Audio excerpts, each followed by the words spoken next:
Hello, and welcome to Nuestra Tabula Rasa, episode 59. 59 tonight? That's right, episode 59 tonight.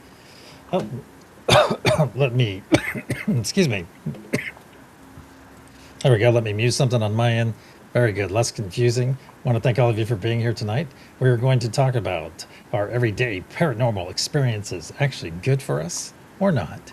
We'll be presenting that to our panel, which we will get to in just a moment. So this study, I found a brand new Brazilian study of more than 5,000 people, and this was published just a few days ago this year, early August, found that non-ordinary experiences like sensing a presence, seeing visions, hearing voices, feeling the deceased nearby, lucid dreaming out of the body, or near-death moments are far more common than most people realize. That's right, that's interesting. I think our crowd around here probably realizes they're far more common than your average Joe Punch clock, but most occurred while fully awake, sober, and healthy. While some reported short-term distress, roughly half said the experience had a positive long-term effect on their lives. So that's what we will be discussing tonight with our panel. Let's do some mega loud shout-outs. Lucky, great to see you. How are you doing, sir? Quick answer. I'm doing great. Good. Doing great. Good. Looks like you've been hitting the gym lately. Looks awesome. Evidently, yes. All right, Earth Mother Millie, how are you doing tonight? I'm doing better than ever. Good, good. And Trista. I'm doing really good, thanks. Good, good. All right, let's get some mega loud shout outs in as well. Let's see. Let me do some scrolling here. All right, we have Mama Fryer in the house. Good to see you, Mama Fryer. Lucia, great to see you again. Great to see you again, too, Mama Fryer. Who else? Kim Kitts in the house. Good to see you. Amia, good to see you. And Scotty Boy. That's right. Right. Awesome. Great to see you, Scotty. And then we have Amanda Jones in the house. And let's see. Who else do we have here? And I saw a couple others floating around here and there. Let's see. All righty. Looks like I have everyone pretty much covered. If I did not see you, it is simply because I didn't. All right. Let's get to it. Let's get right to it because I know everybody's eager. McBeaver, we do have a poll question up as well. What is your reaction to a paranormal experience? Right now we're sitting at 11 votes. Yikes, I freak at 0%. Not surprising me too much. We have it Bring It at 64%. And let's see, we have Go With The Flow in second at 36%. And No, It's a Pigment of My Imagination at 0%. All right, we'll leave that up. So everyone that comes in and out tonight will be able to take a little vote in that poll. All right, are you guys ready? I know all of you have had your various experiences, so I thought I'm actually, let me be British for a second, I'm rather excited about tonight. That's terrible. My British is not cutting it tonight. All right, our first question for our awesome panel. How do we distinguish a genuine spiritual encounter from a psychological or neurological event? And this is a two-parter. And does that distinction even matter if the outcome is growth, greater compassion, or a deeper sense of meaning? All right. I see Lucky's buzzers going off already, so we'll go ahead and start with Lucky. Ooh, that's a tough one. How do I determine what it is? Well, that's mostly instinct because, if it doesn't jive with what it is, I'm going to go with it and see what happens. Yeah, you're right. The point being is, does it really matter if you end up better in the end? That's a very good point. Ooh, but that is a convoluted question right there. That's on multiple levels. And do you want to sit with it for a little bit longer, and we'll come back to you? It's so many levels on that one. Just that one question is like four parts to it. Yeah, I guess so. Yeah. Okay. Well, let's go back to our thesis. Let's go back to our actual title for tonight. Are everyday paranormal experiences actually good for us? Let's go with that one first. And Lucky, go ahead. You'll get to stab at that one once again. Oh, absolutely. Yeah. I mean, yes. Your reaction to it brings out the benefit. I mean, that's it. I mean, if the paranormal experience generates fear to you, you got to figure out, okay, why? Why am I afraid? Because you have to deal with it. Because usually paranormal experience is not a one-time thing. Usually it's a recurring thing. And that deal with We're having a lag spike. oh, Now you really? go. Yep, there you go. Okay. Yeah, you basically deal with it. If basically it's good because you got to deal with the situation as is. Bad or good, you've got to deal with it. Better off either way. So I think no matter what, a paranormal experience is a benefit. Okay. Same question, Trista. I think usually it's a benefit for mentally healthy people. It's a benefit probably if they can work through it. But if you've got, some instabilities there, then it could be scary and it could be shifting in a not so good way. But I mean, then it's not the event; it's how you're filtering it, right? Okay. So that's going to be kind of a different angle there. All right, Millie, same question. I think it's a good thing. And I think that if you're able to perceive it, because many times you're going through life and you may not take notice of certain things, but if you indeed do witness it and experience it and don't dismiss it because you're too much in a hurry. So if you're present enough, then that and right there is a benefit to it. And then more of a benefit is how you deal with it, how you grow from it, how you interpret it. So there's so many levels to that too, because you may even realize it, but you may just be like, oh, that's cool, and just leave it at that. And then it's kind of like one of those Mercury retrograde things, right? They say that you keep revisiting things that maybe you haven't handled right or whatever. So I would say that the more comfortable you are with experiencing these things every day, the more you grow. Okay. And to add another layer to this, hold up your hands. I know Lucky and I know Lucky's going to hold up his hands already. No, not to do energy stuff, but I just want a show of hands. Who has had their abilities, so the audience will know, of you three, who have had their abilities their entire life? Oh, I think Yeah. Okay, so kind of iffy on Trista, but Millie and Lucky. All right, so I did not. I am relatively new in the last 10 or 12 years. Okay. I had interesting things happen, and I was always open to them, fortunately, but I did not. I had to go the hard route first so I could appreciate my gifts. So, that being said, let's get back to that question. How do we distinguish between a genuine spiritual encounter from a psychological or neurological event? And does that distinction even matter if the outcome is growth? So does it matter how we approach it if you're growing in the process? And this kind of overlaps with our previous question, but go ahead and take a stab at it if you have something.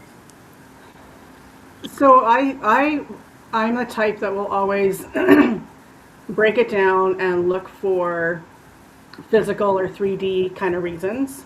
And when those fall short, then then I'll definitely accept it. And even when it's kind of iffy, I'll always kind of lean towards believing, but there's still that kind of like, well, I don't know. Like, okay, I smelled something weird. Maybe it came from outside. And then, I sniff around a little bit more. No, it's kind of here, or it's doing something that doesn't make sense.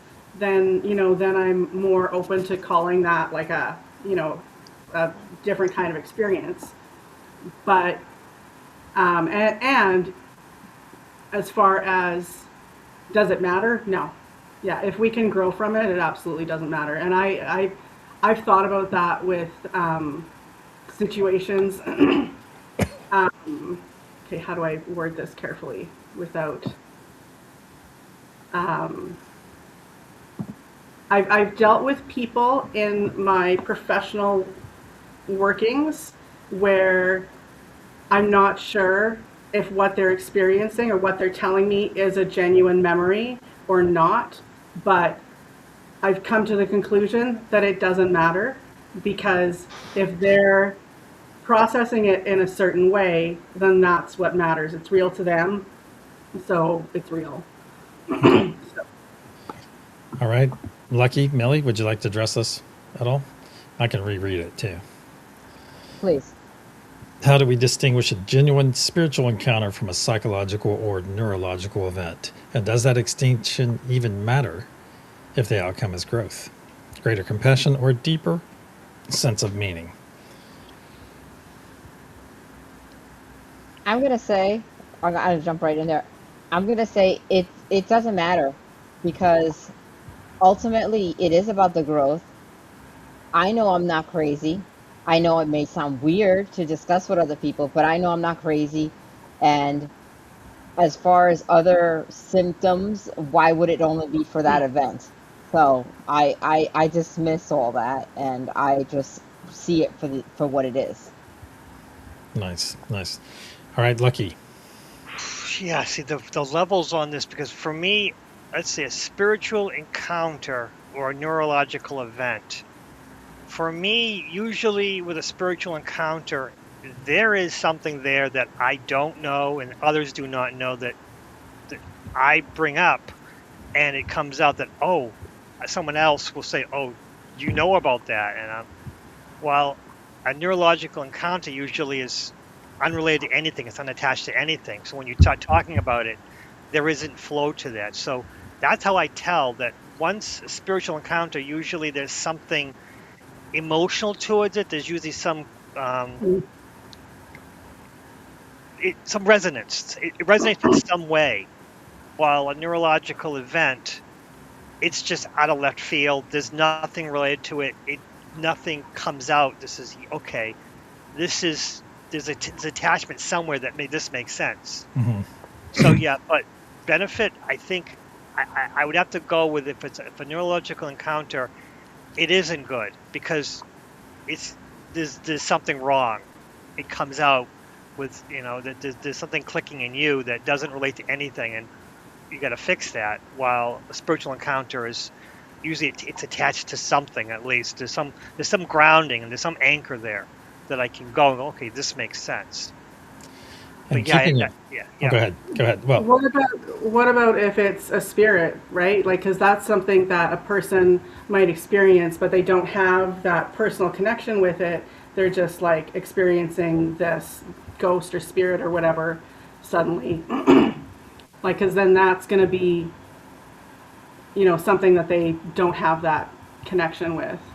And you're good at doing it. You've been doing it your whole life, but I think for some people it might be a little unsettling.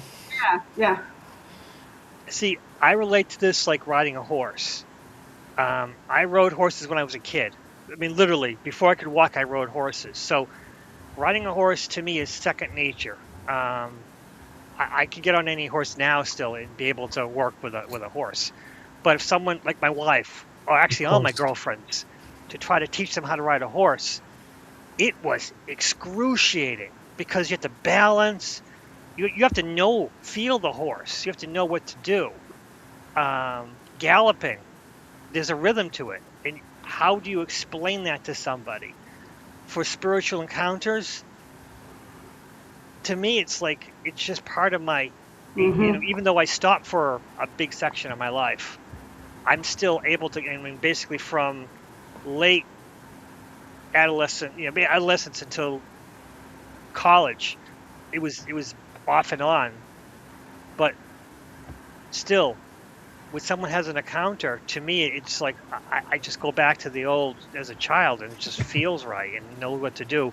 But it's not something I can tell anyone how to do it. So I am not a good at, like, demons to me are impossible. To me, I'm always finding, okay, there's a solution. This spirit is not here as a demon. There's something else here. I've heard of stories of demons. They're horrible stories of demons. I've never had them because all the demons turned out to be protective spirits. Okay. So I'm bad at for demons. I always aggravate people. Like, no, I don't see the demons as anything. Some of that is our approach to it as well, because there's a spot in there where we have tons of little sayings, and I'm like a pro at them. I have all these little things that I like to say throughout my days, and even in Truth Wave, those sort of things. But it's like everything. There's no such thing as coincidence. Everything happens for a reason, and you start layering that in those statements, and then all of a sudden, if you have some paranormal or some, tonight, for some reason I feel like we're going to see orbs. Okay, I just had that thought earlier. Perhaps we're going to see orbs behind one of us tonight while we're having this show, And yeah, see, it's fun. Look, everybody's like kind of, oh, that's fun. So, and that's our approach to it. So that's what we get out of it in a sense. Is our approach to it is how we're going to receive it. It's like anything. It's almost like it's more so with men. We kind of come up and punch each other a little bit sometimes, or at least maybe when we're much younger. Come up and kind of be rough with each other. But that's the way men communicate. That's the way we bond. And that's the way we do things. And it may seem odd, but even even teenagers teenage girls kind of do that on some level too. Kind of roughhouse with the boys a little bit, because it's nonverbal communication, and it's something you kind of look forward to, even though you don't necessarily know why. So I think it's good. Great answers. Great answers. All right, this kind of flows into our next question too. Why do so many of these experiences feel transformative or healing rather than terrifying, contrary to classic horror narratives? And before we get an answer on this, we should take into consideration, but I think a lot of movies out there, especially horror movies, actually train the populace to react negatively to these experiences, saying, hey, if you had this happening, or if there's a light flickering, oh, it's a demon immediately, depending on any possible religious views. But it's always anything that happens out of the ordinary. And many people probably in the chat and on our panel here can attest to it, that if something happens out of the ordinary, then it is automatically bad. I think that's unfortunate. But let's get back to that question. Why do so many of these experiences feel transformative or healing rather than terrifying? Contrary to what we've been told. Let's see. Millie, you ready? Yes. I think they're transformative because if you're open to it, then it's a validation. So if you are open to it and you think it's possible, right? Like just now you said, okay, we're going to see orbs. Then if you see that orb, it's a validation. You could be also manifesting it, and then it's a validation that you can manifest it and that you're creating your universe around you. So again, lots of layers, and it's really what you're open to and what you're attracting because of what you believe and what you create. And I just saw a light come on right behind Trista's hand. Her hand is like this, and I saw the back part of her wall just go like that, get bright. Oh, I'm going to have to rewind later. Yeah. So. That was interesting. All right, Lucky. Trista? Can you repeat the question? Sure. Why do so many of these experiences feel transformative or healing rather than terrifying, contrary to classic horror narratives? Well, I think that's an assumption, because I think for a lot of us, it's transformative. But it's all at choice, right? So if you choose to be fearful, it's not going to be transformative in a positive way. So for those of us who do look at it as a positive thing, then absolutely it's going to, like Millie said, add to your belief that you already have and fortify that, or give you information about things that maybe you're wondering about or whatever that, intuitively come in, as opposed to us having to rely on the 3D for that. But, I was thinking though, as far as the fear part of it, and yes, a lot of TV and movies will condition us that we should be fearful of these things, but also I have wondered, because the Y-Files episode is a really old one where he talks about the fear frequency. There's a certain frequency that creates fear in people, and they can play it, and people will be like, I feel like somebody's watching me. I have this really creeped out feeling. And it's because they're playing that frequency, which made me wonder if some spirits emit that frequency and we just react, or our energy reacts in that this feels wrong sort of way. Is that 18.98? I don't remember. Because I'm curious, so I pulled it up on YouTube, and I'll give it a little bit of a listen and see. We may share it with the guests, but I think you make a wonderful point, a very, very valid point. Are you ready? Are you finished? Mm-hmm. Okay, Lucky. Same question. Go ahead. What's the Y-Files? What are the Y-Files? I have no idea what the Y-Files are. It's this show. The host is this fish, and he has this pesky What pesky kind of human fish? that pops up occasionally. It's a goldfish. Huh? It's a hecklefish, and this I pesky don't know. human interrupts him all the time with all kinds No of idea. nonsense. That's awesome. Is it Um, is it the slipper lucky, or is that the actual what? plushie? Did you get the slippers or the plushie? This is the actual play. This is the play. It talks. I am a Nice. child. Nice. I like his hat too. I love the hat. That's why. Without the hat, what is it? Um, I also have a sweatshirt of him on it, but it got bleached on it, and it. But someone said that looks normal. It didn't look like ruin. I'm like, it's ruined. No, it looks normal. Like, okay, and I still wear it once in a while. Back to the subject at hand. I think it's what you bring to it. I have a confession to make. I have collected haunted objects. It is part of my life.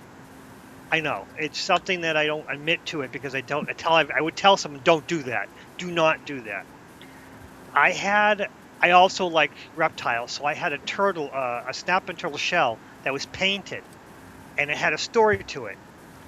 I don't like people in masks, but I collect masks. I'm a very dichotomous kind of individual.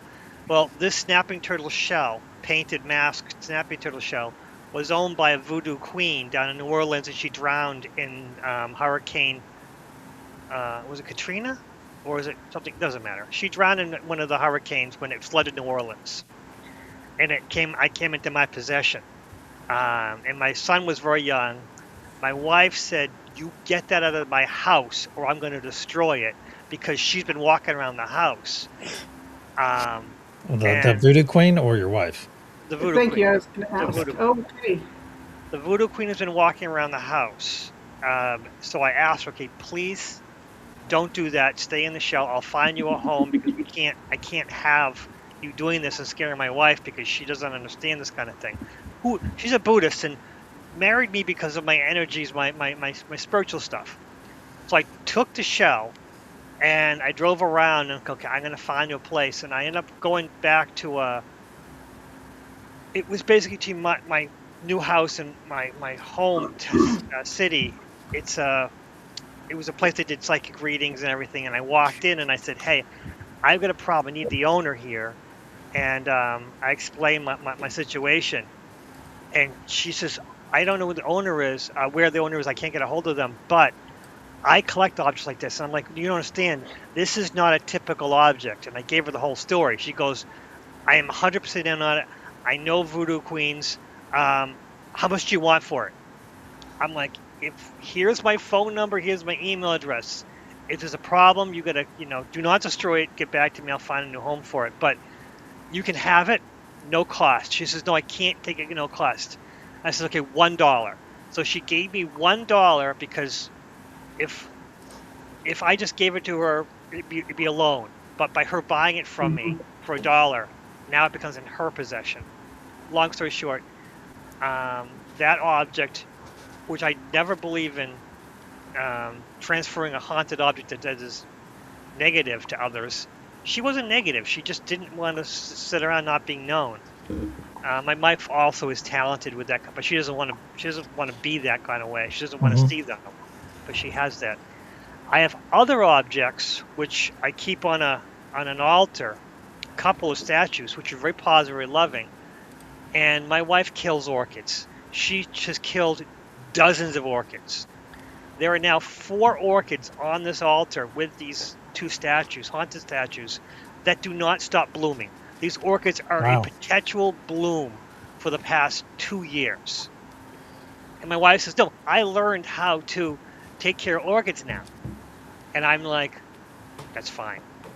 Guys, it's fine. We're in a good place. We're going to go with this. So it's a positive to you then? I always find positive. Even with the haunted voodoo queen shell that was a problem in my life, I found somebody who was so excited that they wanted to pay me. She wanted to pay me a couple $100 for it. I'm like, no, that's not the point. It's not a monetary thing. I just need it to go to a good home. And she says, okay, and $1 was our agreement. She was ready to do anything for me. And I'm like, no. You know what I'm saying? I just want to go to a good home. That's it. Well, that's commendable of you to protect that spirit, the spiritual was, aspects of it. forget the spirit part of it. That thing was awesome. As a piece of art, it was awesome. As a spirit, it was awesome. It was definitely a piece that someone would want, a collector would want. Zach Bagans, which I would, no matter how much he offered, I never give it to Zach Bagans because it would become a negative freak show thing. Yeah. Yes, which are other stories that I've had about that. But that's interesting. Yeah, but I would you bring to it? So for me, having her around was fine. Having a spiritual language, I can deal with them. I can work with them. What can we do? For my wife, that one object was causing trouble for my wife, and I like, okay, you can't get upset. Please don't get upset. We're going to find you a better place. Right. And Okay. my wife was worried that you would switch from one object to another object. Sure. I'm like, sure. she's not bound to that object, but again, because she's not bound to that object, she's going to go with it wherever it is because it's one of her prized possessions. Sure. Well, thank you. Thank you for that answer. All right, for the next question, what does this say about the human mind's porousness to the spiritual or non-physical realm? And how should mediums, researchers, therapists, and spiritual teachers respond, and other spiritual types respond? Once again, what does this say about the human mind's porousness to the spiritual or non-physical realm? And this is probably not the best audience. Our audience is probably not the best for this question because most everyone that is here, all kinds of cat energy tonight. What is going on with them? Wow. Nub is all right. Well, thank you, Nub. All right. So, any comments on that? Oh, and real quick, if I can get Nub off my keyboard, come over here. I found I found the 18.8. I'm going to share it with us and I'm going to ask all of you, once I get it on here, all right, because it kind of messes with our audio a little bit. I'm going to ask all of you in the audience as well to close your eyes for about 30 seconds, 45 seconds, and tell me how you feel.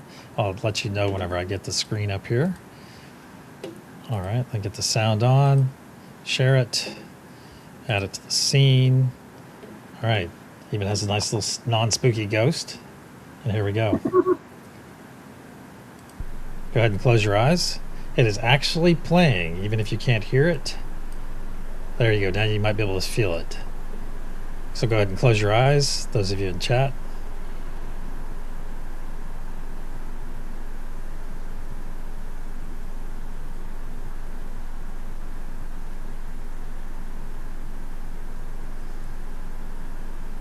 Do you guys feel it? I feel the vibrations in my feet. And I feel, sorry.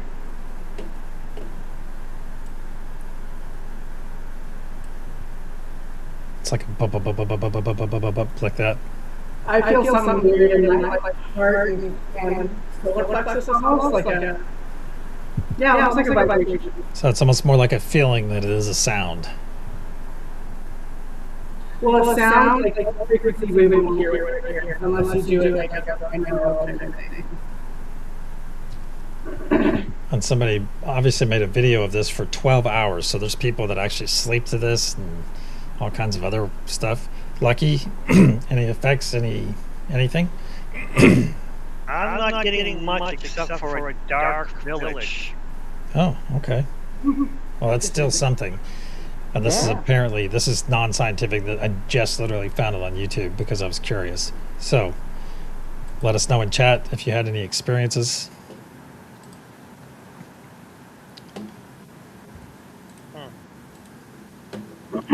Oh, I can still hear it because it's still playing on my end.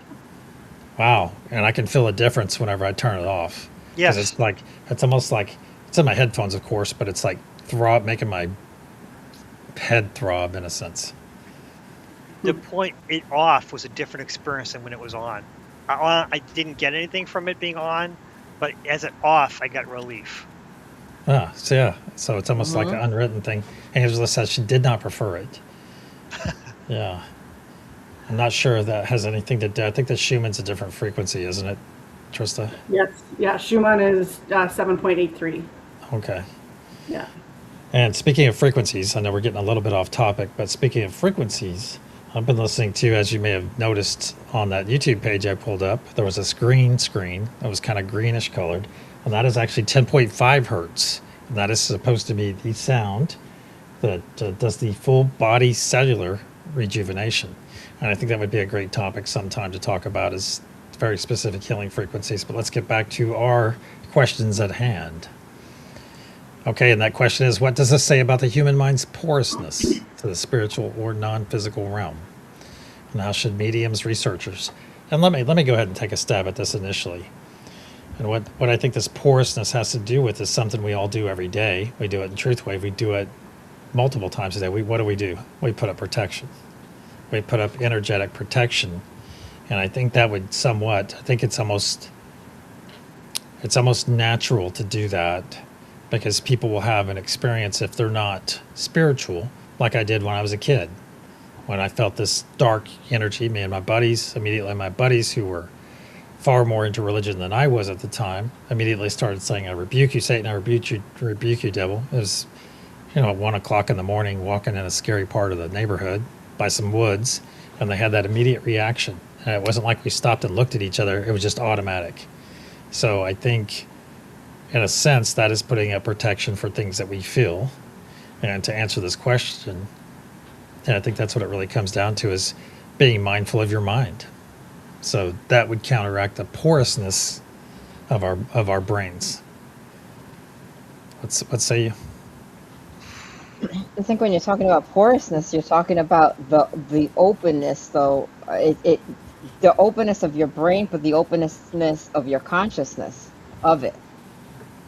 So, if I think if you are open, then you're open to various interpretations rather than the standard, you rebuke it or not, just because it's any feeling. So I think it's your discernment will tell you whether it's good or bad, how it makes you feel, along with anything else that, some people just feel, some people see. So I think that the more that you have in your spiritual toolbox, let's say, you'll know how to deal with that type of energy or the experience that you're having. But I think there are people who have these abilities who do not have this background. And if you're in a strict Christian home and you're having these experiences and your teaching, your belief system tells you that they're wrong, then they're going to be causing anxiety. It's pretty hard to get around that, I think, for people who have it framed that way, like from their early childhood. But as far as like how do like therapists and stuff like that deal with this, it's interesting because I've always wanted to help people, and I took years of psych and was like, this isn't helping people the way I want to help people. And I never used that. I got sociology instead of psych anyway, but whatever, that's beside the point. But now when I help people with energetic things, I can do both, and I love it. And I love that I'm not like bound to the American Psychological Association or whatever saying you have to do things this way, because now I can go, okay, like I have this background in psych and I have this background in energy and frequency and all of that kind of stuff, and I can kind of help balance it for people. And I love that so much. And I find that like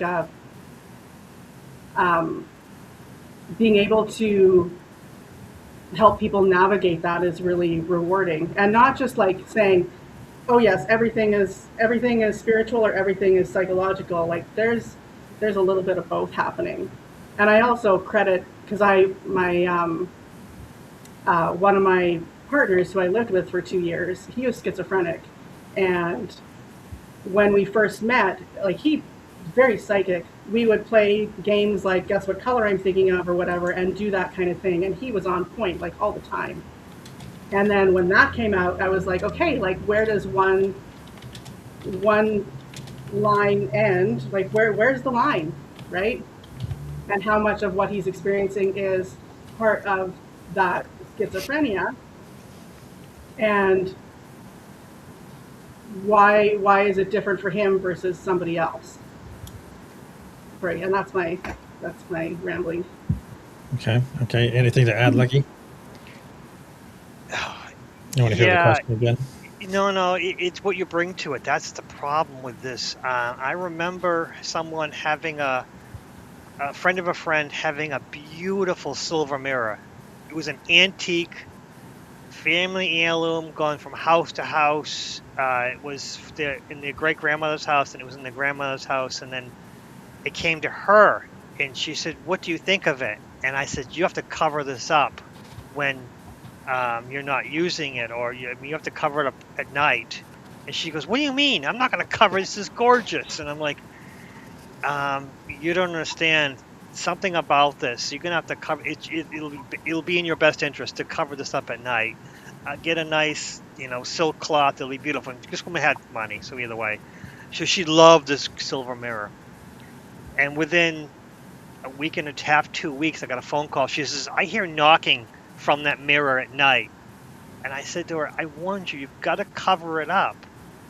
And she says, "What do I do? What do I do?" I'm like, "Cover it up at night." She goes, "I don't want a haunted object in my house." I'm like, "Cover it at night. Just cover it. Just give it sleep. Let it rest." How I knew this, I didn't. My guide said this is what she needs to do. She ended up selling it to a family member, and it went from family member to family member because they're all Catholic, deep Catholics. They never talked about it except for if someone wanted it, it just transferred from family to family, but no one talked about it. But they all knew the knocking you would hear from this mirror at night. I know what happened because what it was, still don't know because wasn't my place to read the mirror and figure out what was on it. But my guide says, "Hey, it has something to it. What it is, they have to ask you to, it's not your business." And I'm like, "What do you mean? Why can't I help?" She says, "No, you can't help unless they ask for help." She asks for what you think about it. You tell her, give her the recommendation, and you have to wash your hands because either way, whatever you tell her, it's going to make things worse. So, but yeah, that was my experience. So what you bring to it, woman owned an antique mirror. I gave her a warning. She didn't listen, and it got worse. So Good, no one yelled "come in." Say again, Tristan? I said when they knocked, it's good that nobody yelled "come in." That could have been a terrible turn of events. So they blessed each other, sending this mirror around the family too. It was, and they just kept passing around. It was a family heirloom, and I don't know because now I've lost contact with even those friends, let alone the friend of a friend. But yeah, it was a beautiful mirror. It was absolutely. I don't know what exact. I know it was silver, but I think it was silver, like hammered onto wood. I think that's what it was. It must have been expensive when it was made. So now it's probably worth. It's probably a museum piece for all I know. Well, if it's very heavy silver, it has some pretty good value right now. Even though silver's kind of down, but it would be just for its melt value. I didn't think of that. Yeah, that thing is just. It was so really beautiful mirror. But again, it had a story to it that I did not know, and I didn't find out as much as be careful with it. Sure. But yeah, sure. It's what you bring to it. It's what you bring to the situation. You're right. It's going to become a common theme at what you bring to it. And with schizophrenics, I think the difference between a schizophrenic and a psychic is a schizophrenic have negative messages. Mm-hmm. Well, a psychic, some of those messages are positive. Not all, but some of them. Yeah. And see, that gets right to something Lucia said earlier too about mindfulness. And we know about minding your mind. And it gets to that point where, because if all of us picked a topic right now, or let's go back to the movie Ghostbusters, where they're sitting there messing with the slime, and they start insulting that slime. What does the slime do? It reacts. Mm-hmm. It has I guess that's a positive reaction to the negativity. It's reacting positive within itself, even though it's reacting to the negativity. Yeah, that's an interesting way to say that. But we could all make that. We could completely change the tone of this conversation if we just turned our tone to a specific way and started talking about these different subjects and then putting it into a different, darker tone. And guess what? It would change the whole essence of our gathering. Excuse me. All right, let's get to the next question. Oh, and if you haven't voted in the poll, go ahead and do so. Looks like we have 20 votes. We have 21 people here. Let's give a quick update. What is your reaction to a paranormal experience? Yikes, I freak at 0%. That's awesome. Kind of expected that. Bring it. Consider it broaden at 50%. Go with the flow at 50%. Awesome. No, it's a pigment of my imagination at 0%. All right. Very good. Very good. Hey, excuse me for a second.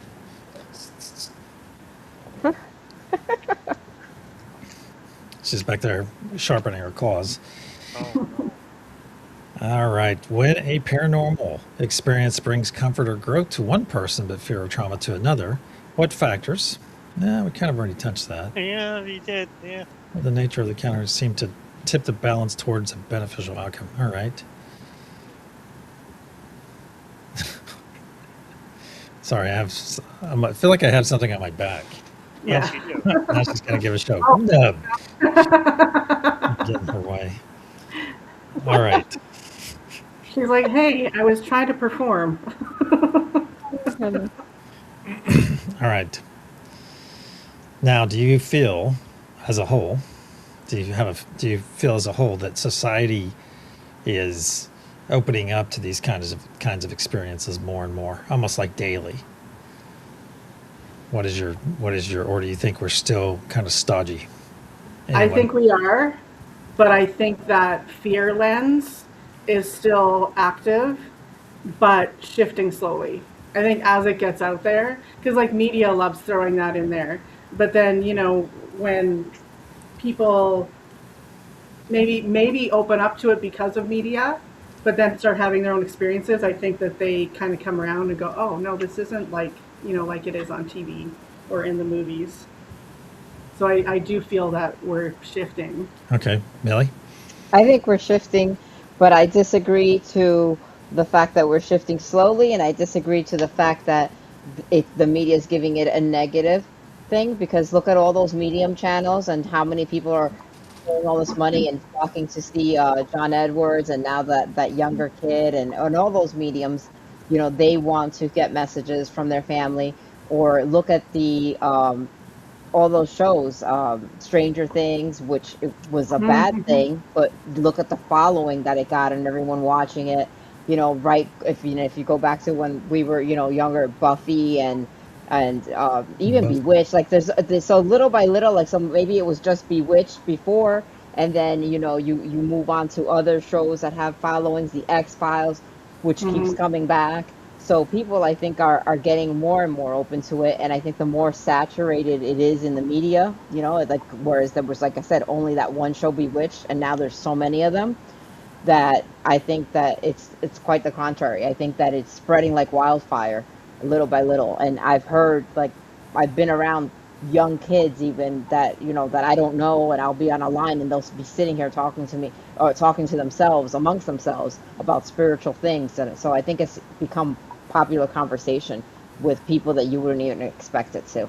Excellent. I think young people especially, yeah, and I think they're not having it shut down the way we did maybe when we were kids. Right, and that's why I see it as positive. Yeah, and I see it definitely.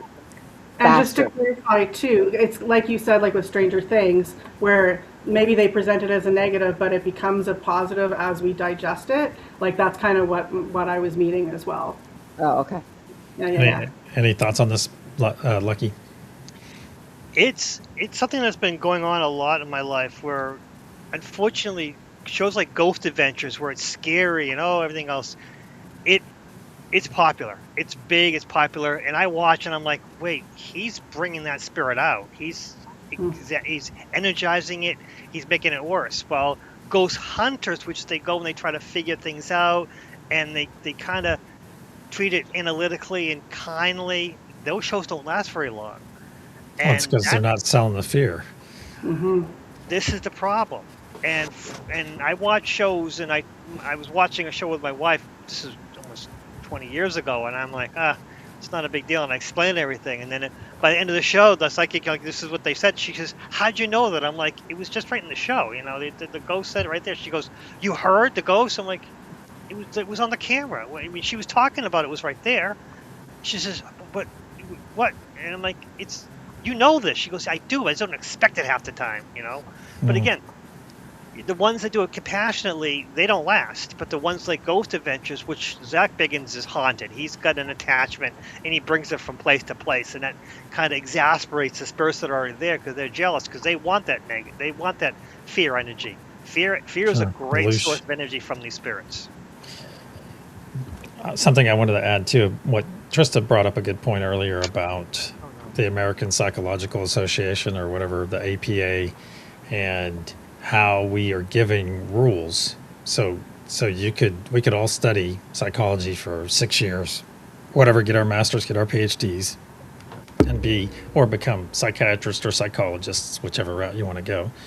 All right, we could all get these credentials, but what that credential really does is says that you know how to conform to the established standards, the established standards. But see, what we're starting to see more and more as well is non-standard standards, meaning things outside of that, outside of here are the lines. Now we're starting to see things, and this is happening in regular science too. Look at New Jersey last year, Millie. Orbs, drones, all this stuff. Look at Diana posting all these amazing videos almost nightly, and who's explaining it? Nobody's even trying. No one's even trying. So what does that do? It leaves people like us to do our work. We do our investigation. We can do the energy aspect of it. We can talk to them, shine lasers at them. Who knows? Shoot. Well, never mind. Not going to say that. For any of you down in North Carolina or in the Appalachian Mountains. So, my point being is that now even mainstream science is being questioned, because so many people used to look up at certain scientists, like the bigwigs, as being the authority on everything. And a lot of these scientists, I won't say Neil deGrasse Tyson or anyone like that, they present themselves as the authority basically on anything sciencey. And now it's like you get more and more of these things coming out, and legitimate questions. It's getting more and more compelling, and I find that fascinating. And that could be another question to you. Do you think that your spiritual growth, your personal spiritual experiences and growth, add to what I was just talking about, meaning that it causes you to question those things that have been established in our lives? Because so many things are established, we're told, hey, this happens this way. Well, why does it happen that way? Well, because we did 18 tests on it, or 5,000 tests, or 5,000 experiments on it, and it reacted this way. So if you ever spend any time, I think everyone gathered here probably knows about this TV show, very popular, called The Big Bang Theory. And what that showed me about theoretical physicists, they sit around and talk just like we do. But they're talking in scientific terms, not spiritual terms. They sit around and say, well, in order to have this, you have to have this other theoretical thing, and it's all theory. It's not anything that is. And so what they do is they turn around and it's not anything that's actually tangible, even though the math may work out on it. Well, maybe what we should be doing in our spiritual communities is pulling math into it. You see, it's just to kind of stab a joke at it. But they sit around and talk theoretically like we talk about spirituality. So in essence, we're doing the same thing. We're trying to figure out all these things out there, but we do it by going on spirit journeys. We do it in lucid dreaming. We do it in assisted medicinally assisted meditations. We choose to do it another way, but in a sense, we're doing exactly the same thing. And I think that bridge is going to be crossed. And I think when we cross it, we're going to find one another. Science will find spirituality, and spirituality will find science. Any thoughts on that? There's a term that we used to have, which is called settled science, which used to drive me crazy because I'm a biologist. I took many years of science, There's no such thing as settled science. It's a lie. There's settled science is always evolving. That's what makes science Mm-hmm. so great. Anyone, all these experts, the real experts know they're not experts in anything. They're always learning. They're always growing. There's always something. And well, that's what hypothesis is here for. No, hypothesis is part of the growth process. There's no concrete thing. It's always changing and growing, and that's what scientists know. That's what real scientists know, not the ones who are out and who make all the money, but the ones who are actually doing the real research. They know that science is never concrete. It's always changing. But again, it's also hard to sell that. It's hard to make money. It's hard to get corporations on board unless you tell them that you know what you're doing and this is what's going to happen. But no, science does not agree with rules. It breaks it all the time. And Scotty posted gravity is a theory, all right? But see, now people are even doubting that gravity is a real thing, that it's magnetism instead of actually. So is gravity magnetism, or is it something we can't see? I mean, we can all drop a book or drop a pen right now on our desk, so all of us can do that, and it's going with the knowing that it's going to fall and hit that desk. Now, as spiritualists, as we are, whatever we title ourselves, could we drop that pen and cause it to stop before it hits the tabletop? Eventually. And Yeah, then to go see? back to the question, it's all programming, right?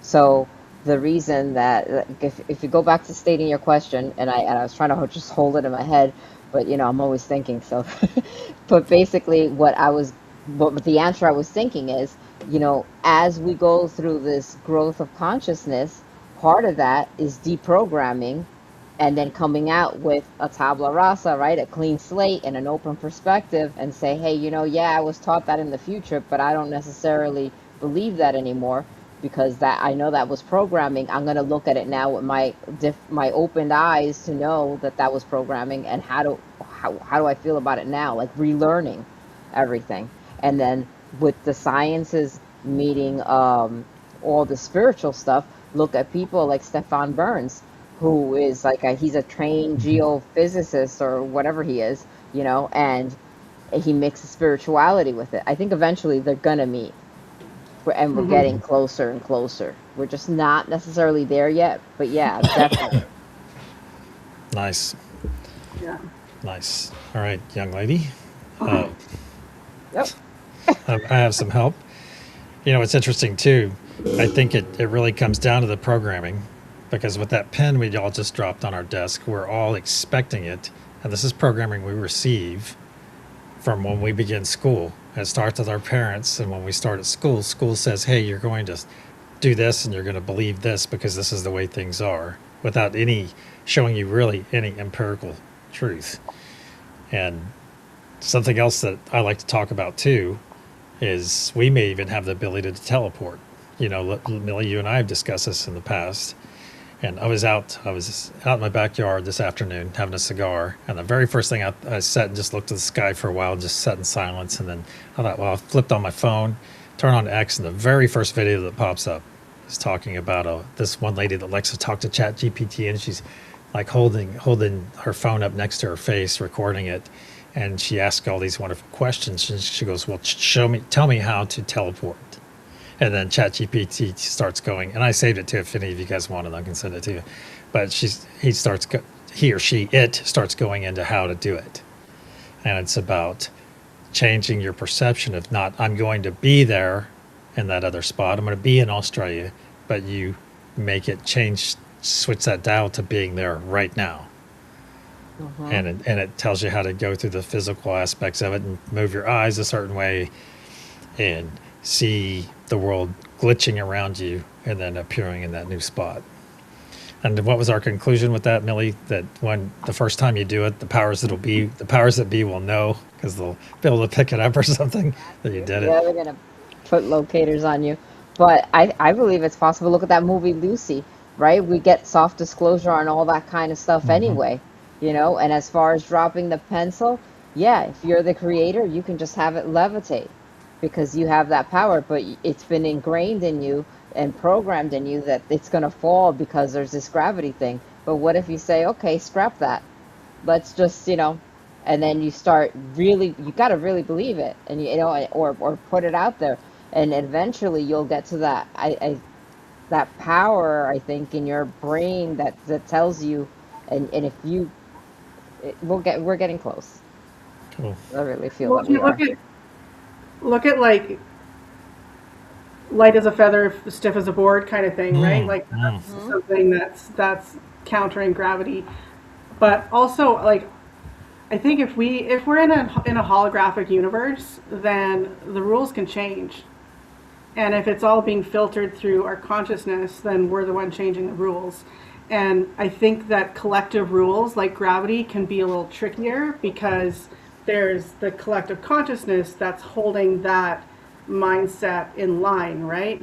So it can be a little more challenging to defeat that. But I think that as more and more people become open to it and start doing that, then you kind of push back on it. And then a lot of those things that we take for granted that are like the laws of physics or whatever might very well start to fall away as we push them away.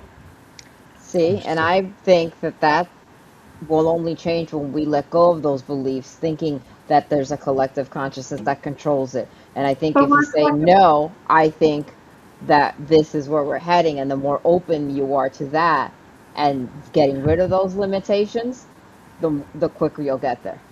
But I'm meaning though that gravity is because gravity is a force, right? So if it's holding things onto the earth, that's our collective that's doing that. A single person might be able to not drop a pen or do light as a feather, stiff as a board and lift a person up off the ground. But I think as far as it being like a law of physics, how can that not be a collective thing? How does one person isn't going to make everything, you know, fly But off one into space? person is a scarf, a spark.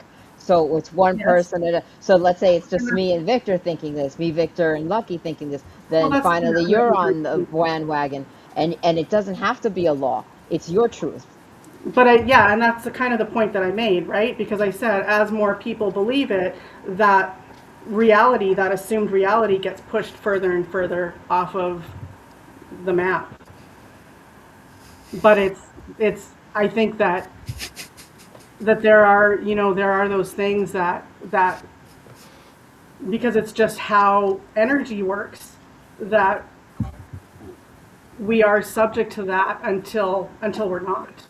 But I think that the collective has to shift to make it happen on a grand scale. It can happen on micro scales, and that's what gets us all believing in it and trusting that it's a thing. And then as we individually do, then we'll take over that Sure. collective idea. That's what I believe anyway. You gonna add something, Lucky? Small observation.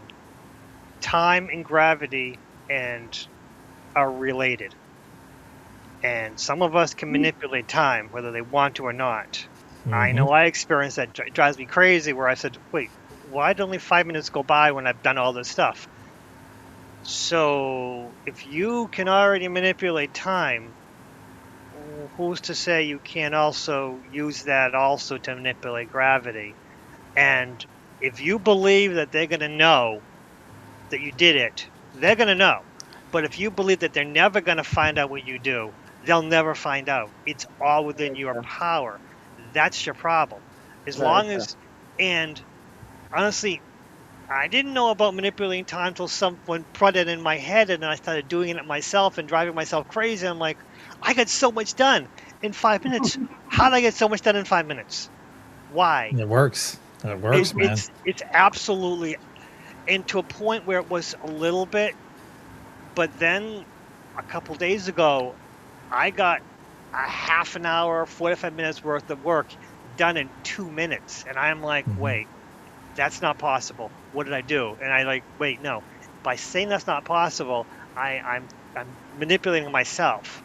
I'm just going to accept it and move forward because I got a lot done today, and I'm going to keep it. And look at this too. If you can manipulate your personal time, that time around you, You can manipulate everything in your iteration. Because Exactly. as I've mentioned, I believe that we're all experiencing our own iterations, and they're just like right now they're overlapping. Yes. So you're lucky you are an iteration. Your lucky iteration is in my experience, as is Millie's and Trista's. But see, something else you can take this even farther is go right to your Akashic record. Go addend your Akashic record for your future. You see, you follow what I'm saying? As you can do it. If you can manipulate time, you can go anywhere. It is your experience. And let's take it a step further. And Hmm. us sharing our experience right now and our thoughts and this opening of consciousness, everyone who's watching this, everyone who will watch it, who may not have thought of those concepts, is now activated. Right. And starting this minute, this now, because everything is now anyway, they're going to start thinking that way, and they're going to adapt their story and their experience to reflect those changes. So we, in a Excellent. way, have already written the Akashic record for not only ourselves, but everyone watching. That's right. All right, Tristan, bring us in. So back to when Lucky's talking about manipulating time, and if we can do that, then and if so, I think that's a really great example because time is getting wonky, and I think more and more individuals are realizing that time isn't always so linear, and that we can, like you said, get a lot done in very little time, or the opposite, where time stretches and I think that acknowledgement by individuals is what's shifting things for all of us. Because it is weird. Time is weird. And I think that might be a really good example of how the individual mindset is is affecting the collective consciousness. Agreed. Agreed. Wow. All right. Well, thank you all for the stimulating conversation tonight. And thank you all in chat. Let's see. Let's end our poll. Sorry for keeping you guys over a couple minutes to the panel and everyone. We had 23 votes complete. Bring it on at 52%. Go with the flow at 48. Let's see. Yikes, I freak at 0. And no, it's a pigment of my imagination at 0. And yes, that was intentionally misspelled just to bug a Canadian that I know that is a bit of a wordsmith. All But right, now my I'm going to use that, so the no, joke's you're on going to you. use it. No, the joke's on me. All right. Hop down, girlfriend. All right, my friends, thank you all so much for being here tonight and joining us. And who is up next? I believe it is Lucky next week, right? Or is Yeah. it? It is Lucky. All right. I'm sure that will be something as interesting as we had tonight. So until then, my friends, have the best week ever. And all right. Namaste, my friends. Love you Love all. you guys. Have a great week. Bye. Reviews.